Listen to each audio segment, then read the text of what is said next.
A sunny day on a Sunday afternoon. The park is filled with people and life.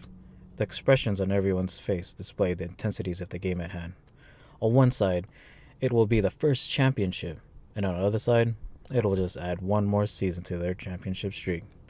The coach, on the other hand, of the underdog team is having his own dilemma. He has been coaching the company co-ed softball team for quite some time now. He is used to taking all the responsibility because he sees himself as a nice guy. There's a lot of responsibility when acting as coach. He makes sure everything is put in order and everyone has a good time. In his head, he wonders why he always gets the shit end of the stick. "Damn it!"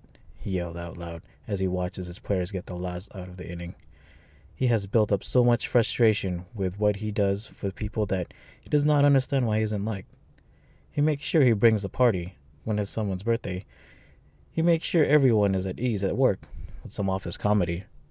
And he makes sure his players are inspired with his dugout speeches. As his players take the field, he stops the shortstop. He knows how tired he looks and lets him get some rest. He grabs his glove and runs in, taking his place, and belts out, "Let's hold him right here!" For their first play was a grounder between shortstop and third. The runner makes it their first. The second play was hit in the same general area, and it passes him again. Now there are runners on first and second. If they get another single here, it'll be bases loaded. At the third play, the third baseman was able to stop the ball and tag the runner going to his base.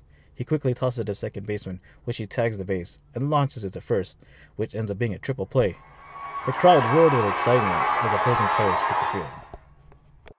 "Okay, this is it," he said with so much passion. "We can take the lead here." He takes a gander at the lineup and yells out, "Sandy, you're first up." Sandy is not known as a sporty type. She knows how to play, but has a hard time keeping a hold of the bat.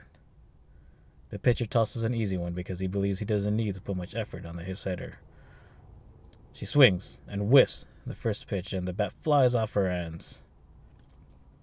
"I swear, that bat'll knock someone out," the coach said sarcastically as he stands in front of the dugout checking out the field.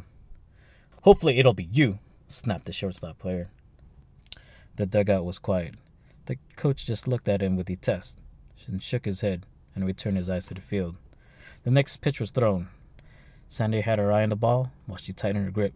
She swung the bat as hard as her nimble arms can. She felt the resistance, heard the crack, and let everything go.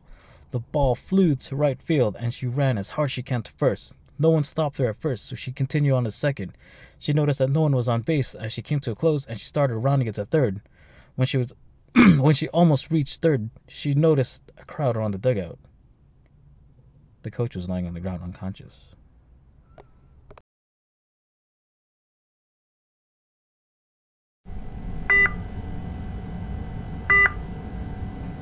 "Where am I?"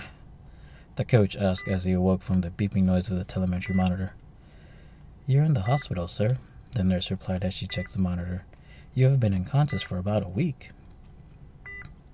"Has anyone come to visit?" he asked nervously. "No one came to visit during my shift, sir," she replied while tapping the IV bag. Not to his surprise, he knew that no one would come to visit.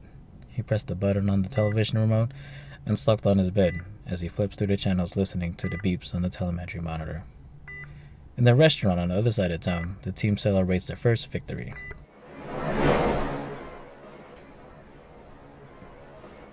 "I can't believe you knocked them out, Sandy," screamed one of the girls on the team.